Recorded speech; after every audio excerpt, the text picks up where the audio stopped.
Coucou tout le monde, j'espère que vous allez bien. Dans cette vidéo, je vais vous raconter mon 3e trimestre de grossesse. C'est parti!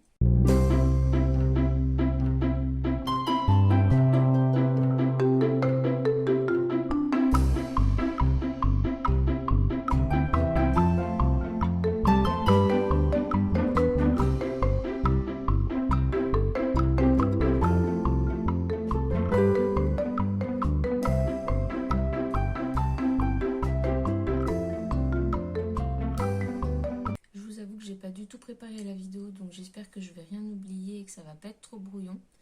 En tout cas, aujourd'hui, on est le dimanche 18 juillet 2021, donc la veille du terme, et je suis toujours enceinte. Pour reprendre un petit peu depuis le début, dans la dernière vidéo, je vous parlais un petit peu des péripéties qu'on avait rencontrées par rapport à notre projet d'accouchement à domicile. Donc, on avait retrouvé une sage-femme, comme je vous le disais. Malheureusement, on l'a perdue. Parce que cette sage-femme nous a prévenu qu'elle avait été contrainte d'arrêter les accouchements à domicile. Donc on s'est retrouvé sans personne à 2 mois du terme, je crois à peu près. Ça a été vraiment une grosse déception encore, vraiment. En fait, je me suis même demandé si c'était pas l'univers qui nous envoyait des signes et si ça voulait pas dire que l'accouchement allait mal se passer, qu'il allait mieux aller à la maternité.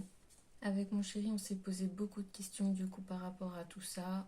Ça a été vraiment très très difficile pour nous de relativiser, mais on a fini par y arriver et finalement on a fait un plan, c'est de ne pas faire de plan. Donc concernant l'accouchement en lui-même, je vous en reparlerai un petit peu plus tard dans la vidéo. Mais du coup, à ce moment-là, j'ai décidé de me recentrer sur ma grossesse parce que comme je vous l'ai certainement dit aussi, je me rappelle plus exactement tout ce que j'avais dit.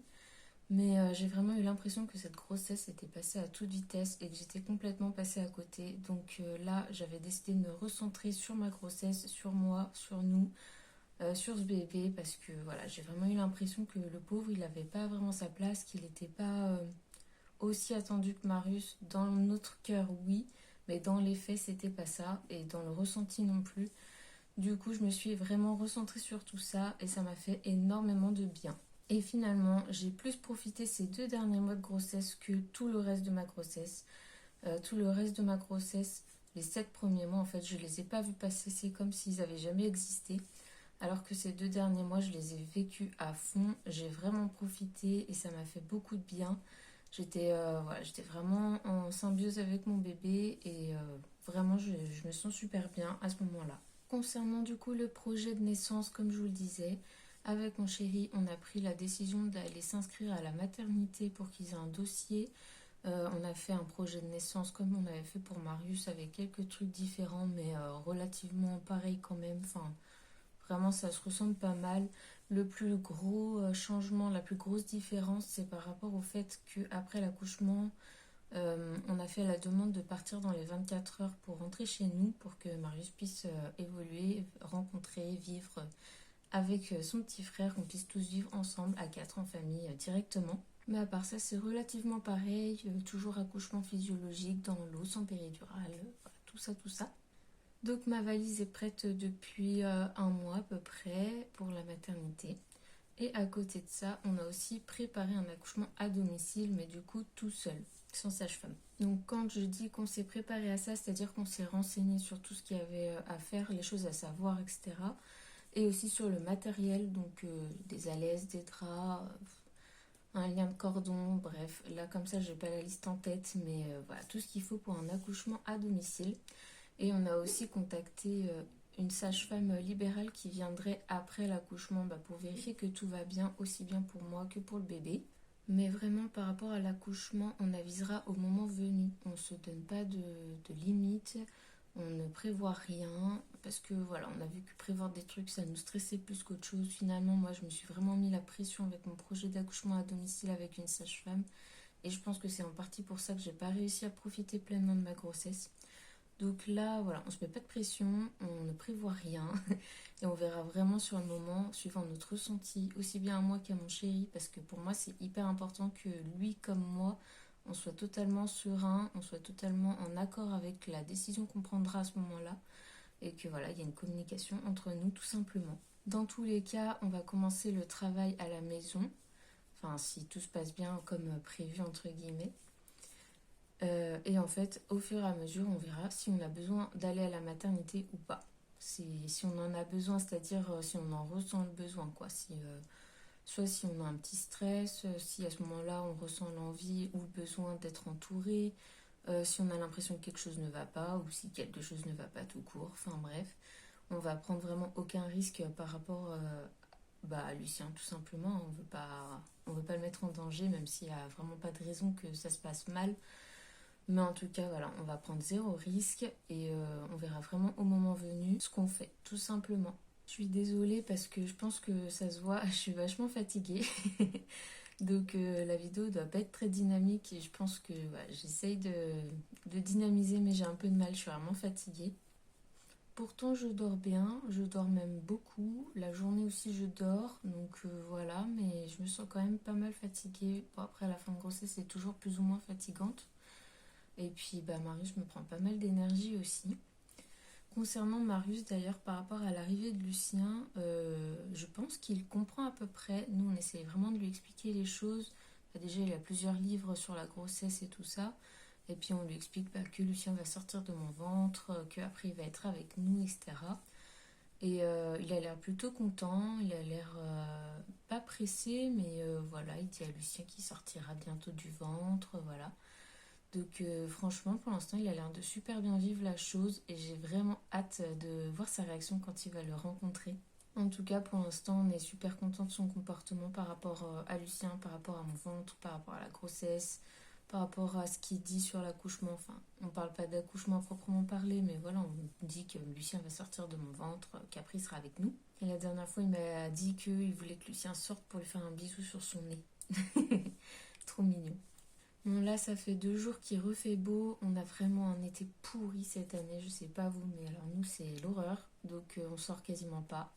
Mais là, du coup, ça fait 2 jours qu'il fait beau. Donc, ça fait 2 jours qu'on va se promener, qu'on sort, enfin, qu'on fait des trucs. Moi, j'essaye de m'activer un petit peu parce que si je m'active pas, il sortira jamais. Et il ne se passe absolument rien. Donc, j'avoue que je désespère un petit peu parce que j'ai vraiment rien du tout. J'ai pas de contraction, j'ai aucune douleur, j'ai rien du tout. Mais bon, après, je me dis qu'il arrivera quand il arrivera. J'ai juste pas envie qu'on me mette la pression à la maternité par rapport à un déclenchement parce que c'est pas du tout ce que je veux. Je veux vraiment un accouchement naturel, quoi. Donc j'espère que ça n'ira pas jusque-là. Mais pour l'instant, à J-1, rien du tout. Là, on est l'après-midi et nada. Concernant les symptômes, du coup, pour ce troisième trimestre, alors j'avais des crampes, mais j'en ai beaucoup moins là. J'essaie de boire un peu plus parce que voilà, j'arrive pas à boire, j'ai du mal à y penser. À part les crampes, j'avais toujours un petit peu des hémorroïdes, mais là j'ai l'impression que c'est plus ou moins passé. Et puis des varices vulvaires, mais pareil, c'est vraiment pas beaucoup par rapport à Marius par exemple, où j'en avais eu beaucoup, surtout en fin de grossesse. Là vraiment, c'est pas grand chose, j'en ai pas tout le temps. C'est pas hyper douloureux, c'est un petit peu gênant le soir, mais quand j'en ai quoi. C'est pas systématique, donc ça va. Franchement, niveau symptômes, à part la fatigue, je m'en sors plutôt pas mal pour cette fin de grossesse. Niveau poids, je ne sais absolument pas combien de poids j'ai pris parce que nous, on n'a pas de balance et que ça fait longtemps qu'on ne m'a pas pesé. En fait, au rendez-vous du 9e mois, donc c'était au tout début du 9e mois, c'était vers fin juin, si je dis pas de bêtises, je me rappelle plus exactement. On m'a pesé et j'avais perdu du poids en fait par rapport à la pesée d'avant. J'avais perdu quasiment 3 kilos. Donc j'étais à plus 10 kilos, c'est-à-dire à 65 kilos. Mais là, je pense que j'ai vachement repris, donc voilà, je sais pas du tout à combien je suis. Et j'aurais été curieuse de savoir combien j'ai pris réellement pendant cette grossesse, mais peut-être que je le saurai demain, parce que du coup, demain, j'ai rendez-vous à la maternité pour un contrôle pour le jour du terme. Donc il y aura une échographie, il y aura un monitoring et sûrement un toucher vaginal, savoir si je suis dilatée ou pas. Et je pense qu'ils vont me peser ou j'essaierai de penser à leur demander parce que ouais, je suis curieuse de savoir combien de kilos j'ai pris. Si, quelque chose aussi, je pense que je fais de la rétention d'eau. Alors moi je sais pas vraiment ce que c'est, voilà, je sais pas trop. Mais j'ai dû enlever par exemple ma bague de mariage parce que j'arrivais plus à l'enlever. Enfin, j'avais les doigts tout gonflés. et j'étais bloquée dedans. Donc j'en ai profité pendant un bain de l'enlever et puis je la remets pas parce que j'ai trop peur de plus pouvoir l'enlever. Et si jamais par exemple, je sais pas, je dois avoir une césarienne, je crois qu'il faut pas de bijoux et j'ai pas envie qu'on la coupe pour m'opérer quoi. Voilà pour ce 3e trimestre. Franchement, j'ai pas grand chose à dire. Je vous ferai de toute façon, j'ai des idées de vidéos par rapport au projet de naissance, par rapport à l'accouchement, suivant comment il se passera. Pour l'instant, bah, j'en sais pas plus en fait, hein, parce que bah, pas décidé.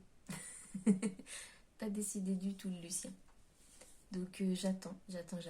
Et puis j'espère vous le présenter très très rapidement, parce que nous aussi on commence à avoir hâte de vouloir le rencontrer. Sur ce, je vous dis à la prochaine. Bisous.